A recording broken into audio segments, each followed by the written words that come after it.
Welcome to today's deep dive. Think about your job for a second. Think about the tools you use every single day. Right. Because for the better part of the last decade, whenever executives or managers looked at their workforce and looked at new technology, they were asking, the exact same question. Yeah, they look at a process and ask, what can we automate? Exactly. What can we automate? It was always the substitution game. The goal was just to swap the human out, put the machine in, and cut costs. Cut costs and boost efficiency, yeah. Right. But then in late 2022, with the whole explosion of generative AI, that entire playbook was just completely thrown out the window. It really was. So the mission of our deep dive today, which is guided by this really brilliant research article by Dr. Jonathan H. Westover, it's called The Human AI Teaming Landscape, Designing the Hybrid Workforce. A great paper. It really is. And the mission today is to show you why the fundamental unit of work is no longer the individual task.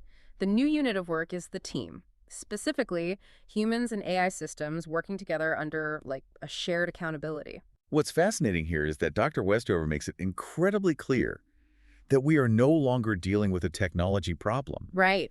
Because the foundation models out there, they're converging, right? They are widely available and just staggeringly powerful. Well, yeah, everyone has access to them now. Exactly. So what we have now is an organizational design problem. Hybrid performance. I mean, getting a human and an AI to actually outperform either one working completely alone, it's absolutely not automatic. No, definitely not. So the ultimate goal of this research is to figure out exactly how we design these hybrid workflows so the human and the machine complement each other rather than, mislead or de-skill each other. Yeah, and to even begin to understand this human AI teaming, we have to completely strip away our old mental models. We just have to stop treating AI like it's just another piece of software. Absolutely. It is not an upgraded version of Microsoft Excel, and if you treat it like one, you are walking right into a trap. Yeah, the researcher Sieber and colleagues, they make a really vital distinction on this front. They say AI is a teammate, not a tool. A teammate. Okay, yeah. Right, because a traditional tool, like a spreadsheet, it just executes a formula. It does exactly what you tell it to do, nothing more, nothing less. Right. If you make a mistake, the spreadsheet just reflects your mistake. Exactly. But an AI teammate, on the other hand, proposes entirely new options. It generates novel artifacts. And crucially, it has the capacity to be confidently wrong in ways that looks syntactically and logically perfect. Which is terrifying. It really is. And that fundamentally shifts the cognitive and social demands placed on the human being working alongside it. Okay, let's unpack this, because I see organizations making this mistake constantly. Treating an AI like a calculator is deeply dangerous because a calculator is never confidently wrong about math. No, never. Right. It either gives you the exact answer or it gives you a syntax error. AI is much more like an incredibly fast, highly educated intern who never sleeps. Great analogy. But this intern occasionally hallucinates facts with total unwavering confidence. Yeah, that analogy captures the dynamic perfectly. And it brings us to this landmark study by Delacroix and some researchers from Harvard and the Boston Consulting Group.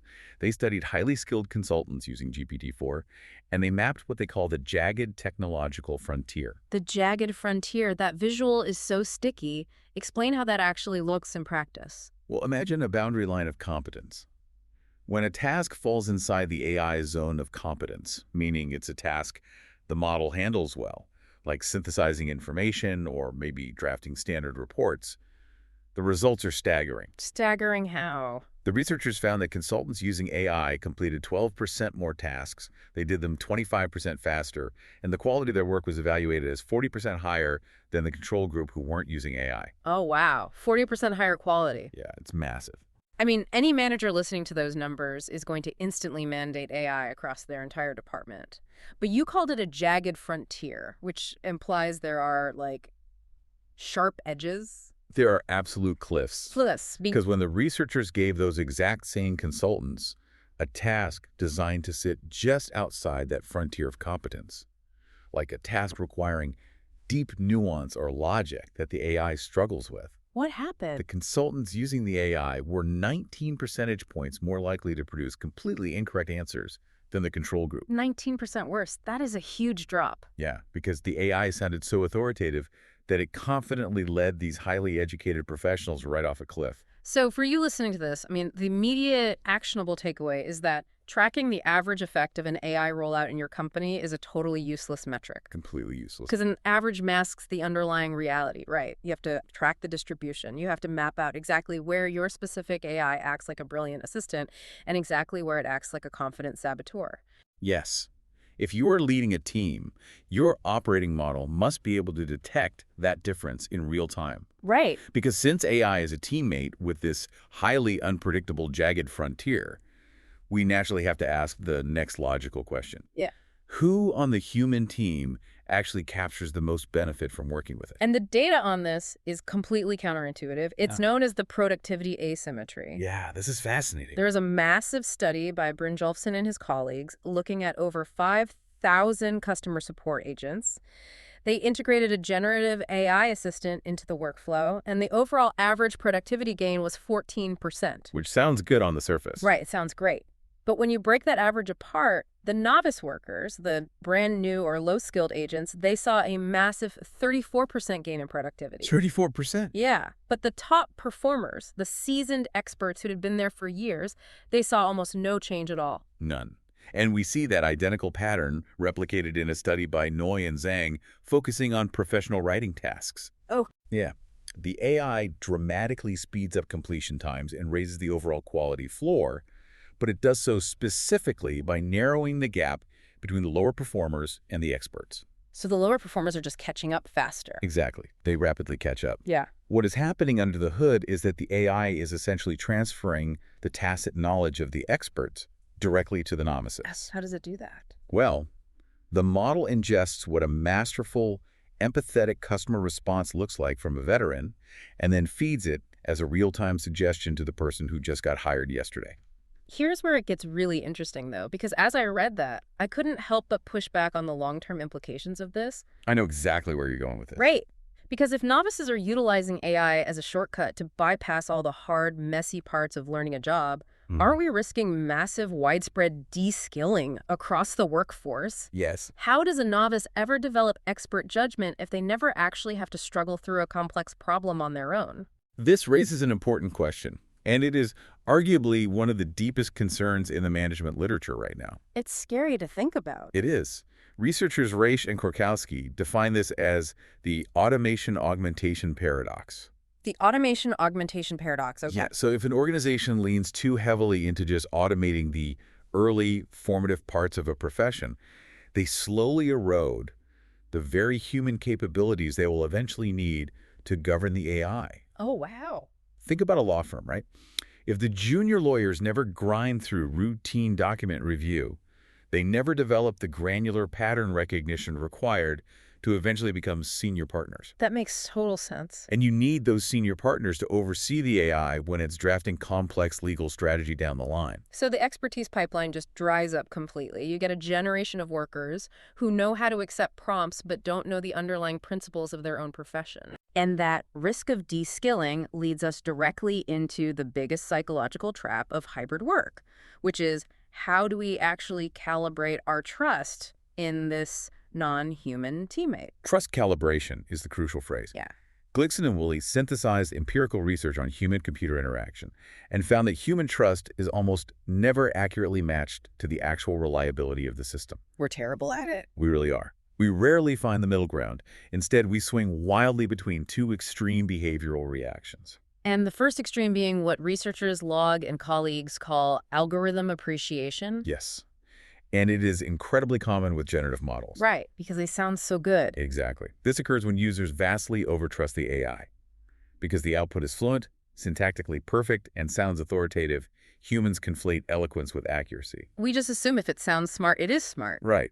We engage in cognitive offloading, we subconsciously decide the machine has it handled, and we just stop checking the work. And then you have the exact opposite extreme, which is algorithm aversion, studied extensively by Dietvorst and colleagues. Yes, the aversion side. This is where a user sees the AI make a single mistake, just one hallucination or error, and they completely abandon the tool forever. They just drop it? Yeah, they decide the machine is useless and determine they can only rely on themselves.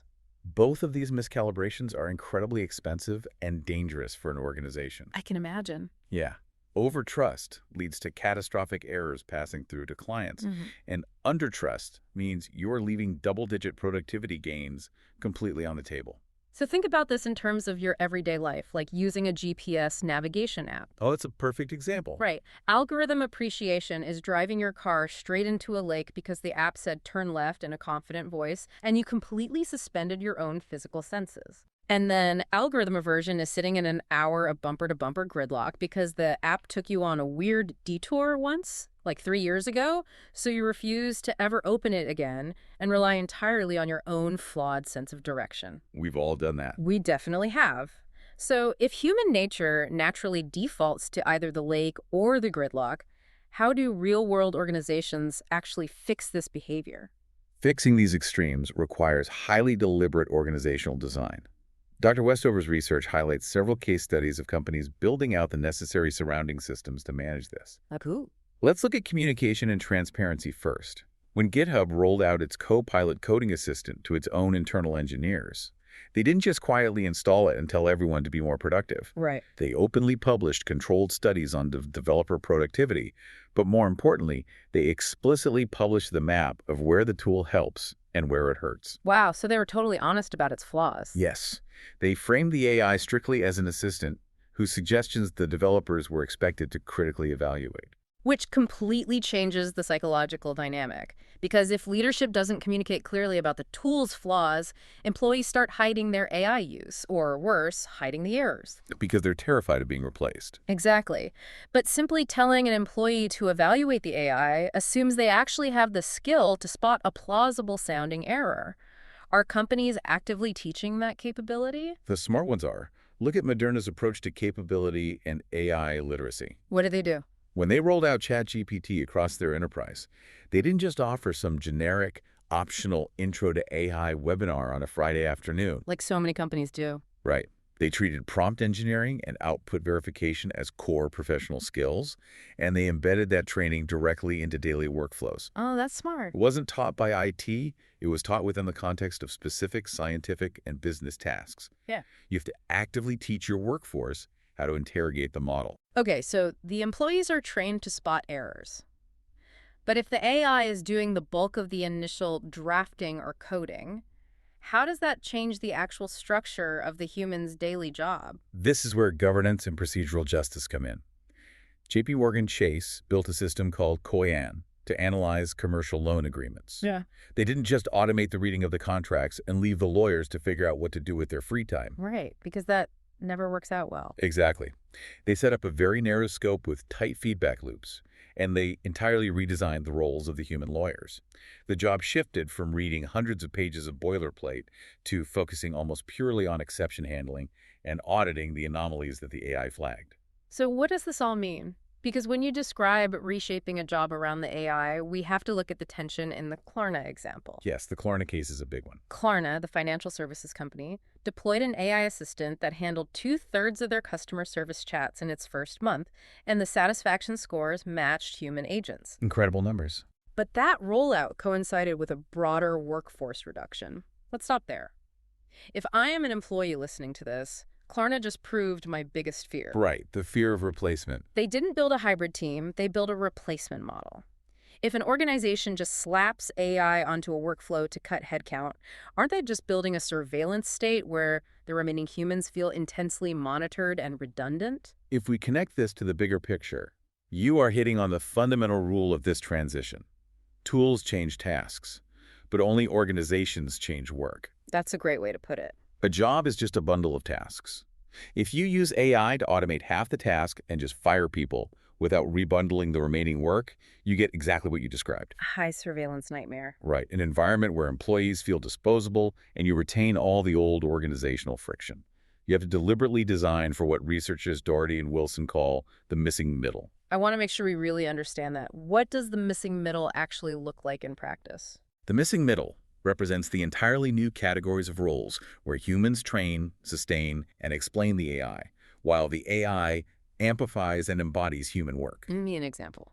Well, in a customer service context, it means the human is no longer just typing answers to password reset questions. Because the AI does that now. Exactly. Their job is elevated to a conversation designer.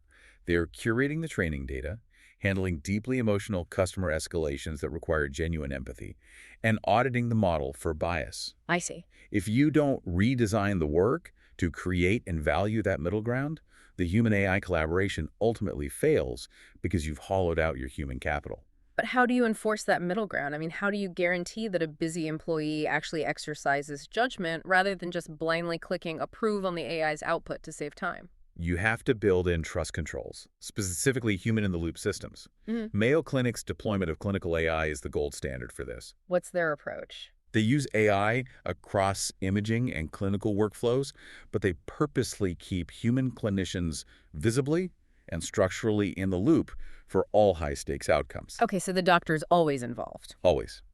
They frame the AI strictly as decision support. The user interface doesn't just have an approve all button. Oh, that's key. Very key. They build in forced friction checkpoints. The doctor has to physically engage with the AI's recommendation and validate the specific anomaly to prevent that algorithmic complacency. This tension of redundancy, of feeling like the machine is taking over the core artifacts of your profession. It brings us to the final and I think the deepest impact of Dr. Westover's research. A psychological impact. Exactly. What happens to the human worker's psyche and their fundamental identity when the AI starts doing the heavy lifting? It creates enormous identity strain, particularly for knowledge workers whose self-worth is tied to their output. Yeah, We have to talk about recalibrating the psychological contract. the psychological contract. Yeah. For decades, the implicit deal between employer and employee was straightforward. The company provides the infrastructure, and the worker provides the judgment and the creative output. But generative AI blurs that line completely. It shatters it, honestly. Think about your own job right now, you know? If AI starts taking over the actual artifacts of your work, if it drafts the legal documents, writes the software code, designs the marketing graphics, crunches the quarterly spreadsheets, what are you actually there for? It's a crisis of meaning. Right. What is your value? Workers are reasonably asking profound questions. Like, if the corporate model learns my unique style from the templates I created, who owns that intellectual property? Such a good question. And if this AI makes me twice as productive, do I get to go home at 2 p.m.? Do I get a massive raise? Probably not. Right, or do you just fire half my department and expect me to do the work of 2 people for the exact same pay? And without explicitly recalibrating that unwritten psychological contract, employees will just write the narrative in their own heads. And let's be honest, in a corporate vacuum, employees almost always write a pessimistic narrative. Always. Which destroys psychological safety. Harvard's Amy Edmondson has proven time and again that teams that feel psychologically safe, teams that feel secure enough to ask stupid questions, report their own errors, and experiment without fear of surveillance or punishment, they vastly outperform teams driven by fear. Yeah, fear is a terrible motivator long term. It is. And generative AI should ideally lower the cost of asking a stupid question, right? You can ask the bot instead of your boss. Oh, that's true. But if the AI is deployed as a surveillance tool that scores every interaction to measure efficiency, it suppresses that learning entirely. So how do leaders actually resolve that identity crisis for their team? I mean, when the tangible artifacts of the work are being generated by a machine, what is the core purpose left for the human? The answer lies in pivoting organizational focus toward what AI intrinsically cannot satisfy. Organizations need to redefine human work toward judgment, under intense ambiguity, toward genuine care, relationship building, and empathy for stakeholders. Things machines can't do. Exactly. Toward the integration of competing, highly nuanced human interests. Above all, toward accountability for the final outcomes. The accountability piece is huge. It's everything. An AI cannot be held legally, ethically, or morally accountable for a business decision or a medical diagnosis. A human being must be. And building that specific capability requires continuous learning systems.